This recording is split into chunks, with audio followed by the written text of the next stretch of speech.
पंजाब के मुख्य मंत्री कैप्टन अमरिंदर सिंह वालों पंजाब दियां मंडियां दे पुख्ता इंतजाम करन दे दावे किए गए सन, पर जमीनी पद्धर ते यह दावे बिल्कुल खोखले विखाई दे रहे ने। क्योंकि जिथे कैप्टन अमरिंदर सिंह ने 10 अप्रैल ਨੂੰ ਆੜਤੀਆਂ ਨਾਲ ਵਾਅਦਾ ਕੀਤਾ ਸੀ ਕਿ ਉਹਨਾਂ ਦਾ ਜੋ 131 ਕਰੋੜ ਬਕਾਇਆ ਹੈ ਉਹ ਸੋਮਵਾਰ ਨੂੰ ਉਹਨਾਂ ਦੇ ਖਾਤਿਆਂ ਵਿੱਚ ਆ ਜਾਵੇਗਾ, ਪਰ ਮੰਗਲਵਾਰ ਤੱਕ ਵੀ ਆੜਤੀਆਂ ਦੇ ਖਾਤੇ ਵਿੱਚ 131 ਕਰੋੜ ਨਹੀਂ ਆਇਆ। दूजे पासे किसान मंडियां विच रुलण नूं मजबूर ने, क्योंकि एशिया दी दूजे नंबर ते जानी जांदी नाभा दी अनाज मंडी विच सरकार दे दाविआं दी फूक निकलदी विखाई दे रही है। एक पासे जिथे सरकार वालों कोरोना वायरस के मद्देनजर रखते हुए मंडी विच कूपन सिस्टम रखा गया है, उत्थे ही कूपन सिस्टम के चलदिआं किसान पिछले 3 दिनों तो मंडी विच रुल रहे ने, क्योंकि उन्हां नूं अजे तक कूपन जारी ही नहीं होया।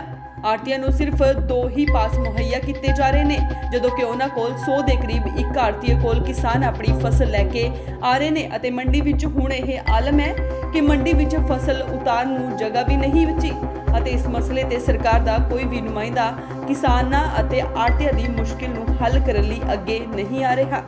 इस मौके नाभा मंडी विच पहुंचे किसानां ने कहा कि सरकार वल्लों तां वड्डे दावे किए गए सी कि किसानां नूं मंडियां विच रुलण नहीं दिता जावेगा, पर 3 दिन बीत जाण दे बावजूद भी किसान मंडियां दे विच ही रुल रहे ने। सरकार का कोई इंतजाम नहीं है। मैं हुण पहली वारी कणक उरे लैके आया, कोई कूपन का सिस्टम है जिहड़ा इन्होंने करिया साडे नाल बहुत दगा कमा रहे हैं, बहुत घाट है सरकार की। वोटां लैण मौके होर गल्लां करदे ने साडे नाल, जदों वोटां लै लैंदे ने फिर सानूं कुੱਟਣਾ भी शुरू करदे ने। हरेक तुसीं आप पत्रकार हो, तुसीं आप जाणकार हो, ये बंदे सारे ये गल्लां तो भी जिहड़े सानूं तुसीं पुੱਛ भी रहे हो, ये सारियां जाणकार हो तुसीं, है ना। तो ये गल्लां सारियां सरकार नूं तुसीं इहदी खबर पूरी ते पूरी लाओ भी जिमीदार अज पूरा दुखी आ, जिन्ना भी कह दो उन्ना दुखी आ भी इन्हें इन्ना साडा भी लेवल इन्हें अपना सरकार ने डेग रखिया, कहती कुछ है करती कुछ है साडे नाल भी पूरा धोखे नाल साडे नाल ये दगे कमा रही है। ਹੁਣ ਕੀ ਸਮੱਸਿਆ ਆ ਰਹੀ ਹੈ ਇੱਥੇ ਮੰਡੀ 'ਚ? ਮੰਡੀ 'ਚ ਸਾਨੂੰ ਜੀ ਕੂਪਨਾਂ ਦਾ ਜਿਹੜਾ ਇਹਨਾਂ ਨੇ ਲਾਇਆ ਸਿਸਟਮ ਆ, ਇਹ ਬਹੁਤ ਘਟੀਆ ਸਿਸਟਮ ਆ ਇਹਨਾਂ ਦਾ। ਵੀ ਹੁਣ ਮੈਂ ਮਾਰਕੀਟ ਕਮੇਟੀ ਜਾ ਕੇ ਆਇਆ, ਉਹਨਾਂ ਨੂੰ ਕਿਹਾ ਵੀ ਸਾਡੇ ਕੂਪਨਾਂ ਦਾ ਕੀ ਸਿਸਟਮ ਹੈ ਇਹਨਾਂ ਦਾ, ਵੀ ਸਾਡੇ ਕਰੋਨੇ ਨਾਲ ਦੇ ਟੀਕੇ ਧੱਕੇ ਨਾਲ ਆ ਰਹੇ ਨੇ ਪਿੰਡਾਂ ਜਾ ਵੀ ਇੱਥੇ ਮੰਡੀ 'ਚ ਕੋਈ ਸਾਨੂੰ ਪੁੱਛ ਨਹੀਂ ਰਿਹਾ। ਅੱਜ ਮੈਂ ਟੀਕਾ ਲਵਾ ਕੇ ਆਇਆ ਹੁਣ ਵੀ ਮੈਂ ਇਹਨਾਂ ਨੂੰ ਮਾਰਕੀਟ ਕਮੇਟੀਆਂ ਨੂੰ ਕਿਹਾ ਵੀ ਉੱਥੇ ਧੱਕੇ ਨਾਲ ਟੀਕੇ ਲਾ ਰਹੇ ਨੇ, ਇੱਥੇ ਸਾਡੀ ਮੰਡੀ 'ਚ ਕੋਈ ਪੁੱਛ ਨਹੀਂ ਹੈਗੀ ਵੀ ਅਸੀਂ ਇਹਦਾ ਘਰਾਓ ਕਰਾਂਗੇ। ਜੇ ਸਾਡੀ ਕਣਕ ਨਾ ਹੀ ਇਹ ਜੋਖ ਰਹੇ ਸਾਡੀ ਕਿਸੇ ਵੀ ਲੈ ਨਹੀਂ ਰਹੇ, ਅਸੀਂ ਇਹਦਾ ਘਰਾਓ ਕਰਾਂਗੇ। ਇਹਦੇ ਜ਼ਿੰਮੇਵਾਰ ਮਾਰਕੀਟ ਕਮੇਟੀ ਉਹ ਸਰਕਾਰ ਜ਼ਿੰਮੇਵਾਰ ਹੋਊਗੀ। ਜਿਵੇਂ ਕੂਪਨ ਸਿਸਟਮ ਆ, ਘੱਟੋ ਘੱਟ ਇੱਕ ਖੇਤ 'ਚੋਂ 700 ਕੁਆਂਟਲ 800 ਕੁਆਂਟਲ ਨਿਕਲਦਾ, ਇਹ ਜਿਹੜਾ ਕੂਪਨ ਦਿੰਦੇ ਨੇ 100 ਕੁਆਂਟਲ ਦੇ 110 ਕੁਆਂਟਲ ਦਾ ਐਵੇਂ ਦਿੰਦੇ ਨੇ, ਫਿਰ ਤਾਂ ਰੁਲੇ ਰਹੇ ਨੇ। ਕਾਹਨੂੰ ਜੀ ਇੱਕ ਢੇਰੀ ਦਾ ਦਿੰਦੇ ਨੇ ਜੀ ਕੂਪਨ, ਇੱਕ ਜ਼ਿਮੀਂਦਾਰ ਨੂੰ ਇੱਕ ਟਰਾਲੀ ਦਾ ਕੂਪਨ ਦਿੰਦੇ ਨੇ। ਇਹ ਜੇ ਇੰਨਾ ਕੂਪਨ ਦੇਣ, ਇਹ 200-250 ਕੁਆਂਟਲ ਦਾ ਕੂਪਨ ਦੇਣ, ਫਿਰ ਤਾਂ ਕਈ ਬੰਦਿਆਂ ਦਾ ਵੀ ਭਲਾ ਹੋ ਸਕਦਾ। ਪਰ ਕੂਪਨਾਂ ਦਾ ਸਾਡੇ ਹਿਸਾਬ ਨਾਲ ਵੀ ਬਹੁਤ ਗਲਤ ਕੰਮ ਹੈ ਇਹਨਾਂ ਦਾ, ਬਹੁਤ ਨੀਤੀ ਮਾੜੀ ਇਹਨਾਂ ਦੀ, ਨਲਾਇਕੀ ਆ ਇਹ ਸਾਡੇ ਜ਼ਿਮੀਂਦਾਰਾਂ ਉੱਤੇ। ਇੱਕ ਇਹ ਸਾਡੇ ਨੂੰ ਬਹੁਤ ਦੁਖੀ ਕਰ ਰਹੇ ਨੇ ਵੀ ਜੇ ਦੁਖੀ ਬੰਦਾ ਕੋਈ ਨਾ ਕੋਈ ਸਟੈਪ ਚੱਕਣਾ ਉਹਦਾ ਹੱਕ ਬਣਦਾ। ਮੈਂ ਜ਼ਿਮੀਂਦਾਰਾਂ ਨੂੰ ਇਹ ਕਹਿਣਾ, ਸਾਡੇ ਜ਼ਿਮੀਂਦਾਰਾਂ ਨੂੰ ਵੀ ਮੈਂ ਨਲਾਇਕੀ ਸਮਝਦਾ, ਜਿਹੜੇ ਇੱਕ ਬੰਦੇ ਜੁੜਦੇ ਨਹੀਂ ਹੈਗੇ, ਉਹਨਾਂ ਨੂੰ ਜੁੜ ਕੇ ਅਸੀਂ ਇਹਨਾਂ ਦਾ ਘਰਾਓ ਕਰਨਾ ਚਾਹੁੰਦੇ ਹਾਂ। ਮੈਂ ਸਾਡੇ ਮਨਿਆਲ ਜੀ ਨਾਲ, ਸਾਡੇ ਗਰਾਹਾਂ ਯੂਨੀਅਨ ਨਾਲ ਮੈਂ ਗੱਲ ਕਰੀ ਆ, ਉਹ ਕਹਿੰਦਾ ਤੁਸੀਂ ਆਪਣੇ ਬਲਾਕ ਦੇ ਪੱਧਰ 'ਤੇ ਤੁਸੀਂ ਕਰੋ ਇਹ ਗੱਲ ਵੀ ਉਦੋਂ ਬਾਅਦ ਆਪਾਂ ਜ਼ਿਲ੍ਹਾ ਲਵਾਂਗੇ, ਜ਼ਿਲ੍ਹੇ ਤੋਂ ਬਾਅਦ ਪੰਜਾਬ ਨੂੰ ਘੇਰਾਂਗੇ ਵੀ ਉਦੋਂ ਬਾਅਦ ਸਾਡਾ ਇਹੀ ਸਟੈਪ ਆ ਜੀ। ਅੱਜ ਇਹੀ ਮੇਰੀ ਗੱਲ ਹੋਈ ਆ ਵੀ ਸਾਡੇ ਜਥੇਬੰਦੀ ਦਾ ਇਹ ਆਰਡਰ ਆਇਆ ਵੀ ਤੁਸੀਂ ਬਲਾਕ ਦਾ ਘਰਾਓ ਕਰੋ। दूजे पासे मंडी के आड़ती प्रेम कुमार बबली ने दस्सिया कि 10 अप्रैल ਨੂੰ पंजाब के मुख्य मंत्री कैप्टन अमरिंदर सिंह के वल्लों आड़तियां दे नाल मीटिंग की गई सी, जिस तो बाद निर्णय लिया गया सी कि 131 करोड़ रुपए आड़तियां दी बकाया राशि उन्हां दे खाते विच पाई जाएगी, पर अजे तक बकाया राशि नहीं आई।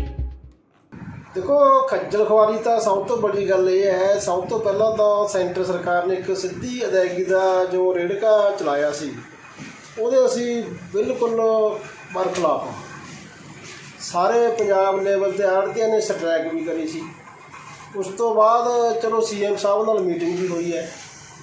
ਇੱਕ ਤਾਂ ਸਭ ਤੋਂ ਵੱਡੀ ਤਾਂ ਸਮੱਸਿਆ ਸਾਡੀਆਂ ਜੋ ਪਿਛਲੀਆਂ ਪੇਮੈਂਟਾਂ 131 ਕਰੋੜ ਰੁਪਈਆ ਮੇਰੇ ਆੜ੍ਹਤੀ ਭਰਾਵਾਂ ਦਾ ਤੁਹਾਡਾ ਪਿਛਲੀ ਝੋਨੇ 2019 ਦੀ ਜੀਰੀ ਦਾ ਬਕਾਇਆ, ਮੈਂ ਸਰਕਾਰ ਵੱਲ ਖੜਾ। ਤੁਹਾਡਾ ਕਿੰਨਾ ਸੀ? ਉਹਦੇ ਵਿੱਚ ਸਾਡਾ ਮੇਰਾ ਖੁਦ 10 ਲੱਖ ਰੁਪਈਆ ਖੜਾ। ਉਹ ਸਾਨੂੰ ਸਰਕਾਰਾਂ ਮਤਲਬ ਭਰੋਸੇ ਦੇਈ ਜਾਂਦੀਆਂ ਨੇ, ਹਾਂ ਜੀ ਅੱਜ ਆਊਗਾ ਜੀ, ਕੱਲ੍ਹ ਨੂੰ ਆਊਗਾ ਜੀ, ਅੱਜ ਆਊਗਾ ਜੀ, ਕੱਲ੍ਹ ਨੂੰ ਆਊਗਾ ਜੀ। ਸੋਮਵਾਰ ਦਾ ਟਾਈਮ ਦਿੱਤਾ ਸੀ, ਸੋਮਵਾਰ ਵੀ ਨਿਕਲ ਗਿਆ। ਹਾਂ ਦੇਖੋ ਸੋਮਵਾਰ ਵੀ ਨਿਕਲ ਗਿਆ, ਸੋਮਵਾਰ ਦਾ ਟਾਈਮ ਸਾਨੂੰ ਦਿੱਤਾ ਸੀ, ਪਰ ਅੱਜ ਮੰਗਲਵਾਰ ਦੀ ਵੀ ਅੱਧਾ ਦਿਨ ਨਿਕਲ ਗਿਆ। ਦੇਖੋ 2:30 ਵੱਜ ਗਏ, ਪਰ ਸਾਨੂੰ ਉਹ ਮਸਲਾ ਸਭ ਤੋਂ ਵੱਡਾ ਸਾਡਾ ਗੰਭੀਰ ਮਸਲਾ ਤਾਂ ਉਹ ਹੈ ਵੀ ਸਾਡੀਆਂ ਉਹ ਪੇਮੈਂਟਾਂ ਕਾਰਨ ਕਿਉਂ ਰੋਕੀਆਂ ਨੇ। ਉਸ ਤੋਂ ਬਾਅਦ ਸਾਡੀ ਇੱਕ ਐਫਸੀਆਈ ਕਰਨੀ 7 ਸਾਲ ਪੁਰਾਣੀ ਪੇਮੈਂਟ ਖੜੀ ਹੈ, ਉਹਦੀ ਸਾਡੀ ਕੋਈ ਸੁਣਵਾਈ ਨਹੀਂ, ਕੋਈ ਸੁਣ ਨਹੀਂ ਰਿਹਾ। ਦੂਸਰੀ ਹੁਣ ਜਿਸ ਤਰ੍ਹਾਂ ਕਿ 10 ਅਪ੍ਰੈਲ ਤੋਂ ਸਰਕਾਰ ਨੇ ਮਤਲਬ ਆਹ ਕਣਕ ਦੀ ਪਰਚੇਜ਼ ਸ਼ੁਰੂ ਕਰੀ ਵੀ ਹੈ। ਦੇਖੋ ਇਹਨਾਂ ਨੇ ਹੁਣ ਇਹ ਸਾਨੂੰ ਕਹਿੰਦੇ ਜੀ ਇਹਦਾ ਪਾਸ ਸਿਸਟਮ ਹੈ ਜੀ, ਪਾਸ ਜੇ ਤੁਹਾਡੇ ਕੋਲ ਹੈਗੇ ਨੇ ਤਾਂ ਤੁਹਾਡੀ ਢੇਰੀ ਲਿਖ ਲੈਂਦੇ ਆ, ਨਹੀਂ ਇਸ ਤਰ੍ਹਾਂ ਲਿਖਦੇ ਨਹੀਂ। ਦੇਖੋ 10 ਤਰੀਕ ਨੂੰ ਸਾਡਾ ਕੋਈ ਪਾਸ ਨਹੀਂ ਨਿਕਲਿਆ, 11 ਨੂੰ ਕੋਈ ਪਾਸ ਨਹੀਂ ਨਿਕਲਿਆ, 12 ਤਰੀਕ 'ਚ ਸਾਡੇ 5 ਪਾਸ ਸਰਕਾਰ ਨੇ ਇਸ਼ੂ ਕਰੇ ਤੇ। ਸਾਡੀਆਂ ਮੇਰੀਆਂ 2 ਫਰਮਾਂ ਨੇ ਉਰੇ, ਪੋਲੋ ਰਾਮ ਐਂਡ ਸੰਜ ਔਰ ਪੋਲੋ ਰਾਮ ਕੇਵਲ ਕ੍ਰਿਸ਼ਨ। ਪੋਲੋ ਰਾਮ ਐਂਡ ਸੰਜ ਦਾ ਤਾਂ 4 ਦਿਨ ਹੋ ਗਏ, ਅੱਜ ਕੋਈ ਪਾਸ ਨਿਕਲੇ ਹੀ ਨਹੀਂ। ਅਤੇ ਪੋਲੋ ਰਾਮ ਕੇਵਲ ਕ੍ਰਿਸ਼ਨ ਦੇ 5 ਪਾਸ ਕੱਲ੍ਹ ਨਿਕਲੇ ਸੀ, ਉਹਦੇ ਵਿੱਚ ਸਾਨੂੰ ਉਹ ਕਹਿੰਦੇ ਜੀ ਤੁਸੀਂ 5 ਢੇਰੀਆਂ ਲਿਖਾ ਸਕਦੇ ਹੋ। ਦੇਖੋ ਸਾਡੇ ਨਾਲ ਜ਼ਿਮੀਂਦਾਰ ਲੜਦਾ ਆ ਕੇ, ਮੰਡੀਆਂ ਭਰੀਆਂ ਪਈਆਂ ਨੇ, ਪਿੰਡਾਂ ਦੀਆਂ ਜੋ ਮੰਡੀਆਂ ਨੇ ਉਹ ਵੀ ਸਾਰੀਆਂ ਭਰੀਆਂ ਪਈਆਂ ਨੇ। ਸਾਨੂੰ ਸਾਡੇ ਨਾਲ ਜ਼ਿਮੀਂਦਾਰ ਆ ਕੇ ਔਖਾ ਭਾਰਾ ਹੁੰਦਾ, ਦੱਸੋ ਅਸੀਂ ਕੀ ਕਰੀਏ। ਅਸੀਂ ਤਾਂ ਬਹੁਤ ਹਰਾਸਮੈਂਟ। ਇੱਕ ਆੜਤੀ ਦੁਕਾਨ ਤੇ ਕਿੰਨੇ ਜ਼ਿਮੀਂਦਾਰ ਲੱਗੇ ਹੋਏ ਤੁਹਾਡੇ? ਦੇਖੋ ਹਰੇਕ ਆੜਤ ਦੇ ਦੁਕਾਨ 'ਤੇ ਜਿਵੇਂ ਹੁਣ ਮੇਰੇ ਕੋਲੇ ਵੀ 60-70 ਜ਼ਿਮੀਂਦਾਰ, ਜਾਂ ਕਿਸੇ ਕੋਲੇ 100, ਕਿਸੇ ਕੋਲੇ 50, ਕਿਸੇ ਕੋਲੇ 60। ਤੁਸੀਂ 60-70 ਕਹਿ ਰਹੇ ਹੋ, 60-70 4 ਪਾਸ ਮਿਲੇ ਨੇ, ਇਹ ਹਿਸਾਬ ਨਾਲ ਤਾਂ 2 ਮਹੀਨੇ ਚੱਲੂ ਸੀਜ਼ਨ। ਫਿਰ ਇਹ ਤਾਂ 2 ਮਹੀਨੇ 'ਚ ਵੀ ਖਤਮ ਹੋਣ ਦੀ ਉਮੀਦ ਨਹੀਂ, ਜਿਹੜੇ ਹਿਸਾਬ ਨਾਲ ਕੋਈ ਪਾਸਾਂ ਦਾ ਦੇਖੋ ਸਿਲਸਿਲਾ ਚੱਲ ਰਿਹਾ ਹੈ ਸਰਕਾਰ ਵੱਲੋਂ। ਨਹੀਂ, ਪਾਸ ਦਾ ਸਿਸਟਮ ਤਾਂ ਉਦੋਂ ਸ਼ੁਰੂ ਕੀਤਾ ਹੈ ਜਦ ਕਰੋਨਾ ਮਤਲਬ ਪੂਰਾ ਸੀ ਪਿਛਲੇ ਸਾਲ। ਹੁਣ ਕਰੋਨਾ ਨੂੰ ਆੜ ਲੈ ਕੇ ਹੁਣ ਕਿਉਂ ਕਦਰ ਪਾ ਰਹੇ ਹੋ? ਦੇਖੋ ਇਹਨਾਂ ਨੇ ਸਰਕਾਰਾਂ ਨੇ ਦੇਖਣਾ, ਪਤਾ ਨਹੀਂ ਕੀ ਇਹਨਾਂ ਦੇ ਮਨ 'ਚ ਵਸਿਆ ਹੋਇਆ। ਉਹ ਕਹਿੰਦੇ ਜੀ ਅਸੀਂ ਤਾਂ ਜੇ ਪਾਸ ਹੈਗਾ ਤਾਂ ਤੁਸੀਂ ਢੇਰੀ ਲਿਖਾ ਦਿਓ, ਨਹੀਂ ਤਾਂ ਪਹਿਲਾਂ ਪਾਸ ਲਿਆਓ, ਥੋੜੀ ਢੇਰੀ ਫੇਰ ਲਿਖਾਓ। ਨਾਭਾ ਤੋਂ ਸੁਖਚੈਨ ਸਿੰਘ, ਇੰਡੋਜ਼ ਟੀਵੀ, ਆਸਟ੍ਰੇਲੀਆ।